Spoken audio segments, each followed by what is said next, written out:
Welcome to Happily Ever After is just the beginning. Keeping your relationship not just together, but happy, and we mean truly happy, is part art and part science. You've come to the right place. Here's your host, Lesley Dories. Conflict.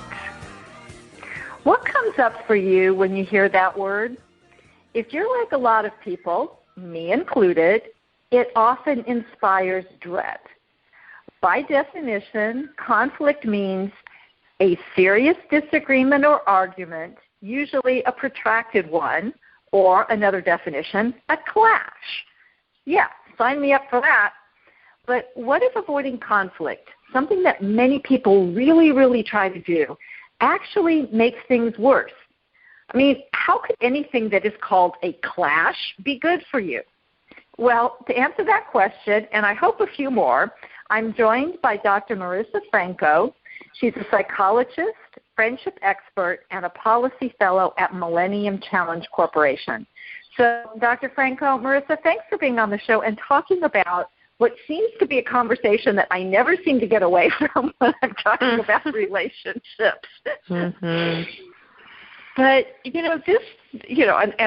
did when you wrote an article called How Open Conflict Benefits Relationships for Psychology Today. Mm-hmm. And I got to tell you, I was absolutely fascinated. Just the title alone goes, okay, I got to go read this. So how can anything that most of us consider to be really painful actually be positive? Well, the thing is, when we think about conflict, we don't bring a lot of nuance to the conversation. So we almost go to, like, the worst-case scenario, which I sort of described in the article as, like, flipping the table during a game of Monopoly. I think that's how a lot of us relate to conflict. Or that might define our experience of conflict earlier in our lives, whether in, like, our early parental relationships. And so when conflict is like that, indeed, it is scary, and it does harm relationships. And so when I wrote my article about how open conflict could benefit relationships, my aim was really to take a more nuanced approach to conflict that, disagreement or working through something, it doesn't have to look like blame. It doesn't have to look like attacking each other. Instead, it really can just look like coming together to solve an issue that will benefit your relationship. Well, and I love that because, conflict is something that I personally don't like that word. I also don't like the word fight, only because they have such negative connotations to them. And what I will tell people is that any two people, I don't care how much they have in common, how much they love each other, how much they value the relationship, they are going to disagree. And that's a fact. And if we can accept that fact, then maybe we can actually make some forward progress. Exactly. I think you're exactly right, Lesley, that there's no way to never have conflict in a relationship. It's two people that have different identities, different needs, different ways of viewing the world. And so having a disagreement is not a reason for a relationship to end, or is not a signifier that a relationship is not functional or in murky waters. It's sort of like it's an inevitable part of being in community with other people. Well, and so I guess, and I suppose this is kind of a silly question, and I guess it depends on how people approach it, but why is it so hard for people just to go, oh, this is just a difference of opinion, or oh, this is a different way of looking at something. How interesting! Yeah. As opposed to it becomes. And I've done this work long enough. I mean, I know that a lot of it has to do with what we experienced growing up. Right. But it still seems to be such a challenge to wrap our heads around that somebody actually thinks differently than I do. Right. Yeah, I mean, there's actually this term for it in the psychology research. It's called the false consensus effect, and it basically defines that we all have a tendency to assume other people think more like us than they do. So they did this study on college students and asked them, like, what are your opinions on abortion? What do you think everyone else's opinions are on abortion? And no matter what your opinions were on abortion, you likely thought that other people saw it as similarly to you do. And so we go out into this world not only having our opinions, but projecting our opinions onto everyone around us, such that we think that everybody sees similarly to us. So it can kind of be a surprise when someone's like, actually, I have a different opinion or perspective. And then in addition to that, I think we can often attach our perspectives to our sense of identity and our sense of worth. Like if people aren't agreeing with my opinion or my perspective, then they're not agreeing with me as a person. And so there can be a bit of, I guess, like ego, you could call it, involved, that really feels threatened when other people might have a different perspective than you do. And then also, you know, your opinion may be on behalf of some difficult experiences that you've had. Like that's why you've developed this opinion or perspective. And you may not even be aware that those difficult experiences are being activated in this conversation, those vulnerable experiences. And when someone is indicating a difference of opinion to you, it might be taken as, oh, okay, so now they are invalidating this difficult experience that I went through that has led to this opinion. And so that's all happening, I would say, almost at a subconscious level, and we don't even realize that it's happening, but it's coming up in our emotional experience around our perspectives and opinions, right? Because not all of our perspectives and opinions feel as weighty to us. Sometimes we might be more open to disagreement, where if, you know, someone likes one color, another person likes another. But then there's other opinions and perspectives we may have where we feel very threatened when somebody might have a difference of opinion. And so looking into that history, our own histories, to understand why some of our opinions might feel more vulnerable, it might feel more threatening when someone has a difference of opinion, can really understand why we might have difficulties approaching disagreements on certain topics.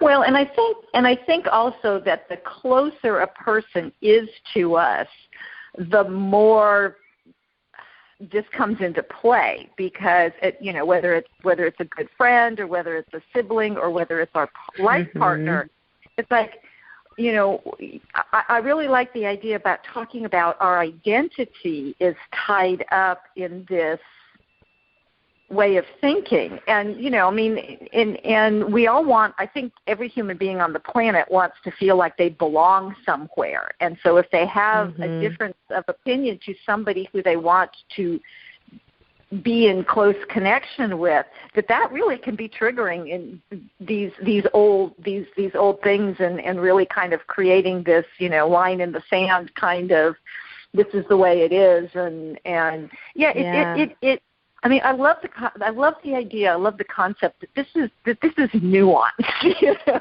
Yeah.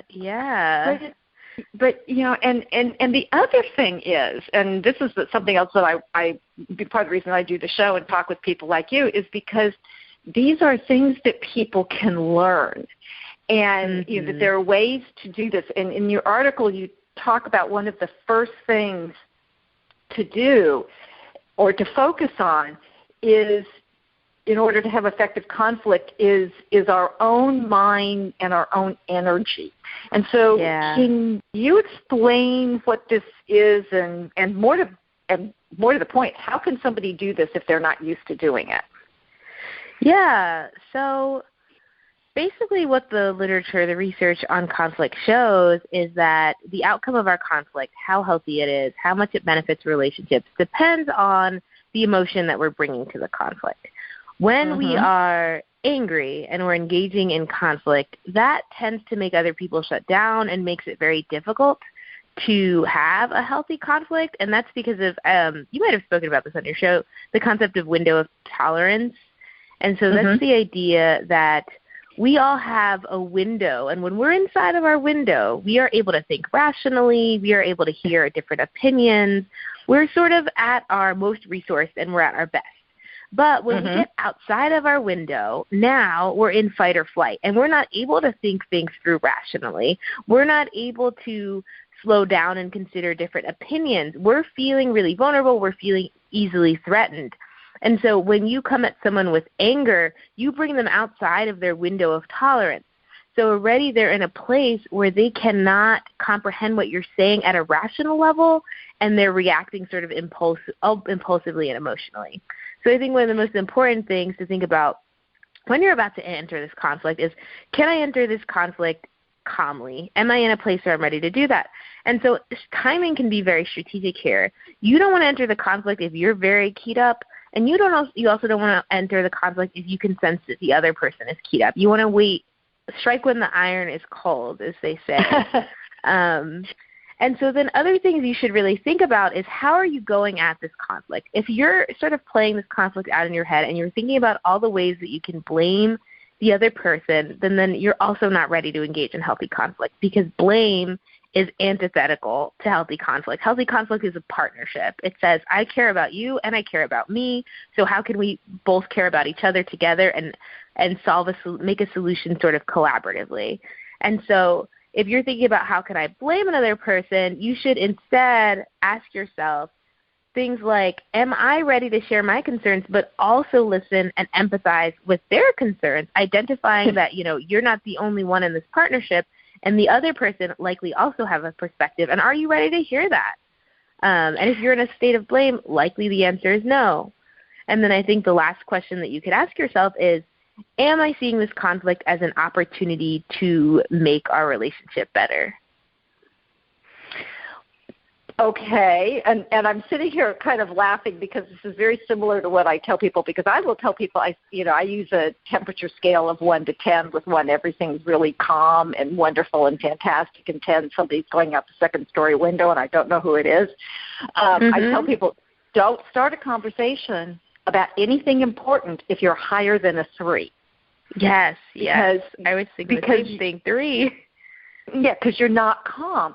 But that's when most people will engage, because either something's just happened and they're hot, or they've done what you're talking about. It's like they've had the conversation in their head, and now they're ready to dump it in their partner's lap. And, of course, their partner has no clue it's coming, so they feel like they've been hit upside the head with a 2x4, because it's like, well, where'd that come from?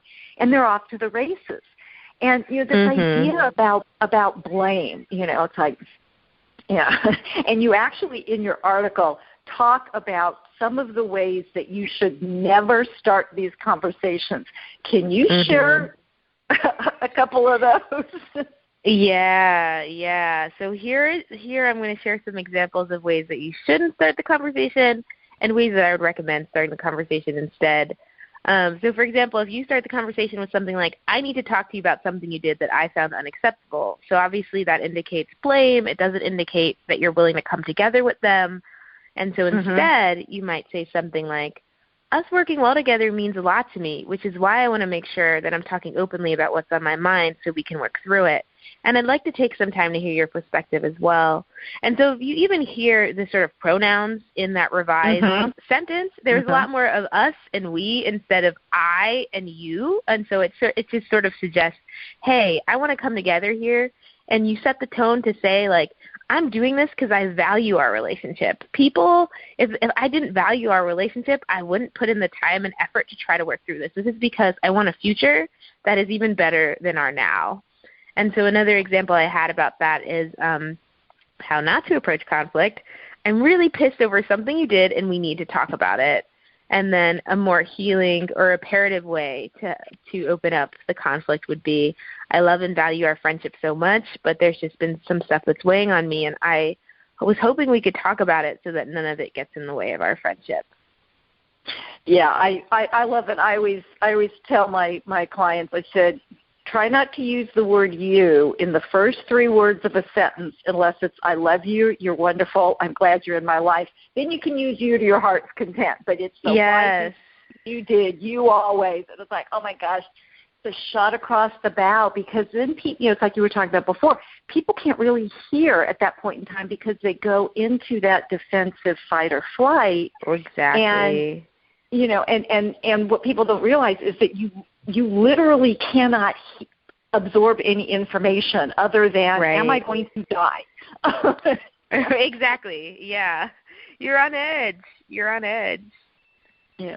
So this is Happily Ever After. It's just the beginning on webtalkradio.net. I'm Lesley Dories, and I'm talking about the benefits of conflict with psychologist and friendship expert Dr. Marissa Franco.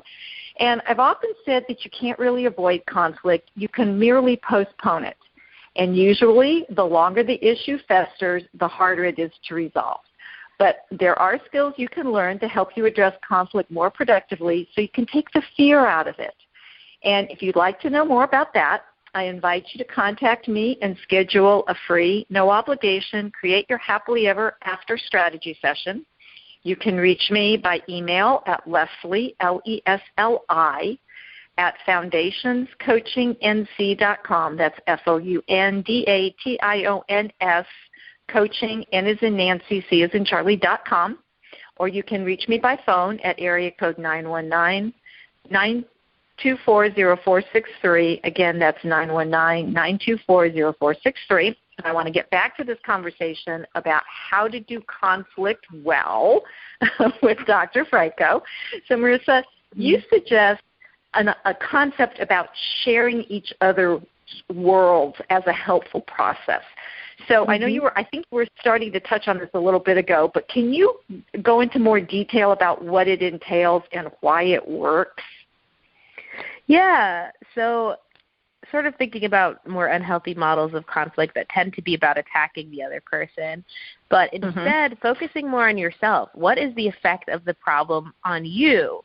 So, for example, instead of going into a conversation and saying something like, that was so awful of you to miss my wedding, you're truly a lousy friend, saying something like, I felt so hurt that you didn't show up at my wedding. It was so important to me to have everyone I love be a part of that milestone for me, and I felt so let down when I didn't see your face. And so what that does in the conversation is it brings vulnerability to the conversation. It feels hard to do because it brings vulnerability and because you're being vulnerable. But what vulnerability does is that it connects people. So it brings the other person in instead of pushing them away, which is what happens when you use the you statements and you attack someone's character. And so we already sort of started the beginning of this conversation through talking about how, like, you know, we easily attach our opinions and our perspectives to our sense of our very identity, and that's when conflict gets very hard and starts to feel more unhealthy. And so when you're using those you statements like you're horrible, you're a lousy person, you're a horrible, you know, boyfriend, husband, girlfriend, then what you are doing is you're attaching their actions to their sense of identity. And that's, again, what we don't want to happen for people to be able to remain open in the context of the conflict. Right. Yeah, that's character assassination, which never works very well. Right. But when you talk about something like that, and when we talk about our own feelings, when we talk about where we're feeling hurt or let down or whatever, I mean, it's really hard to do because that gives the other person power. I mean, that tells them here's where somebody is vulnerable, the V word, which, I mean, I've always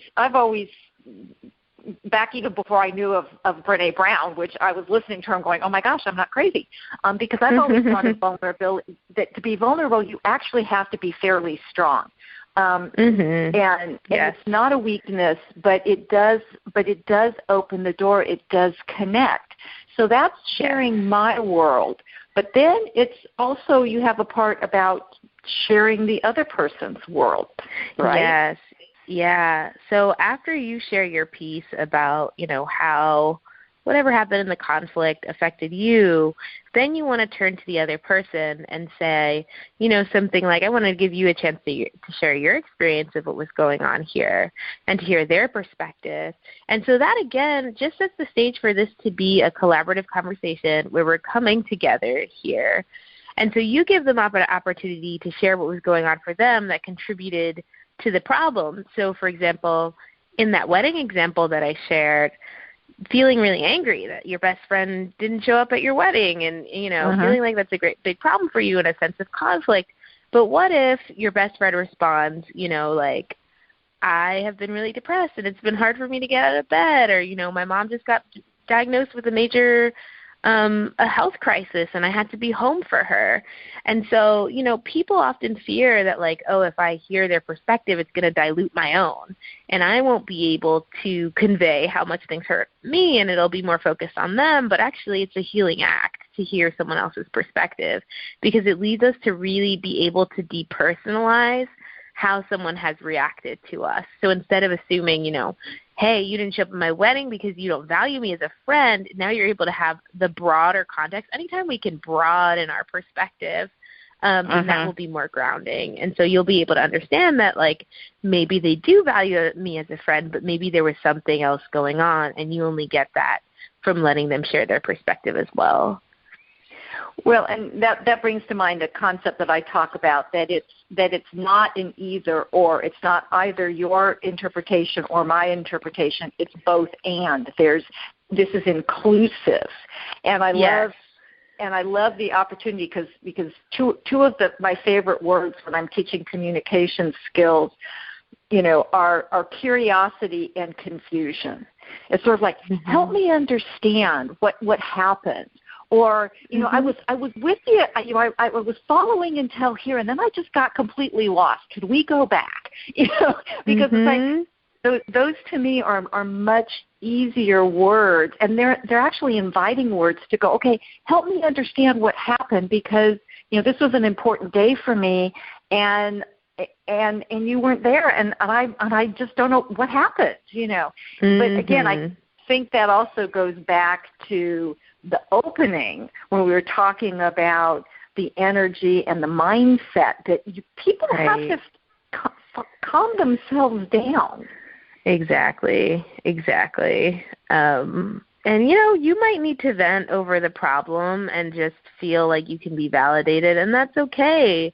And sometimes, before having these really difficult conversations, I know before I have them, before I need to have a difficult conversation, I talk to like other people and I share my perspective and I feel totally validated so that I can then go to this conversation and not feel like this conversation is for me to validate my perspective alone and feel like, oh, I can now go into this conversation and I'm here to share my perspective, but also to hear the perspective of someone else. So, and a couple of the last steps that you talk about, and one of them is really huge and really difficult. Well, actually, I think they're both difficult. But one is about owning your own behavior, and then the other one is asking for the behavior that you want. You recommend those as a way for more open and effective conflict. So, what do they entail, and what makes it most difficult for some people to do this? Yeah, so what the sort of step 5, own your contribution to the problem, but don't back down. Part of it is based on this theory called reciprocity theory, and reciprocity theory is basically that people respond to us how we respond to them. So if I'm really angry at someone, I'm going to get anger back at them. If I'm really kind towards someone, I'm more likely to get kindness back at me. And, obviously this isn't 100%. You can be kind to someone and they're mean right back at you. But when you approach someone with kindness, they're more likely, I'll say, to respond with kindness and kind. So when you go into a conflict, you want to think about what are the behaviors that I want to see in this other person and how can I convey those myself? Because according to reciprocity theory, then you'll be more likely to get those behaviors back towards you. And so something you obviously want to see in a conflict is someone else owning that they contributed to the problem. And so if you want to see that at someone else, you also have to be willing to do that yourself. And so let's say you're engaging in this conflict and the dialogue and the other person sort of shares, when they're sharing their perspective, you realize that maybe you had contributed to this issue in a way that you didn't understand or you didn't see. And so it's okay for you to own that and say, hey, thanks for sharing. I realize that I did contribute to this issue as well. And that can happen alongside also holding them accountable for the effects on you. And so, again, when it's collaborative and it's coming together, you're looking for ways to benefit the other person and also to benefit yourself. So you're sort of advocating for yourself as a team. And so part of that is being willing to own if you cause some harm as well. Yeah, although as you're talking about that, I can see how sometimes that might be used as a diversion. So how is owning my behavior different from, or acknowledging that I might have played a part, different from if I bring something to somebody and say, well, this happened and this was the impact on me, and what I get back is, well, you do X, Y, and Z. It's like, yeah. Which may actually be true, but that's a separate issue. Yeah. Yeah, that's a great question. I think the key here is that you don't want to back down as to your concern. Like, owning your own behavior doesn't mean that you're backing down over your concern. So maybe this person is like, actually, you did X, Y, and Z, and you might be like, hey, you know what? I did do X, Y, and Z, and I can own that and acknowledge that, and I realize that. And I appreciate hearing that from you. But at the same time, like, this also hurt me. And so it's being able to put almost like both of your perspectives in front of you. So if you're saying this and they're saying that, so you might be able to say like something like, okay, let me couch this in an example. So if you're saying like, hey, you ignored my text message, and they're sort of like, oh, well, you had ignored my text message 3 days ago. And so you can sort of put the problem in front of both of you, and that's another technique that I think is really powerful, where you say, okay, so I'm upset that you ignored my text message, and you're upset that I ignored your text message 3 days ago. How can we come to a resolution around communication that works for both of us? So this is sort of the asking for the behavior that you want, or at least talking about what the possible behaviors might be, new behaviors might be. Yes. And so this, I think, it can be important. It can not, depending on the issue that you have, because sometimes you might just want to express your feelings and get that out because something is, making you want to distance yourself in the relationship unless you get it out. But other times you might actually be looking for something tangible that can happen in the future that's different from how things have been going right now. And so that when we think about feedback, we're often thinking about identifying, you didn't do this, you didn't do that, you didn't do this. But then there's the idea of feed forward, which is instead focusing on what you'd like to see in the future.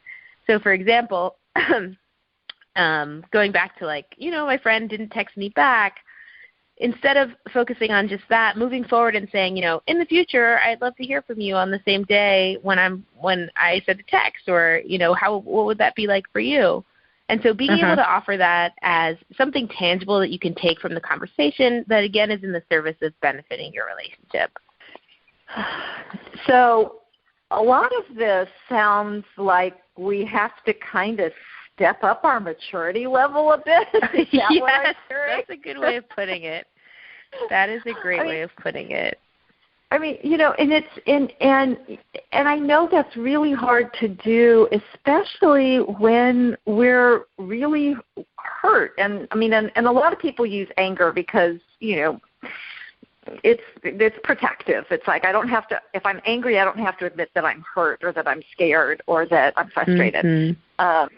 And so opening up into those other realms and actually sitting down with somebody, and I guess there's a question, because you've mentioned this several times in a couple of different ways, about kind of taking this maybe up a higher level to this relationship matters, and how do we do things that support this relationship? Is that kind of along the right track?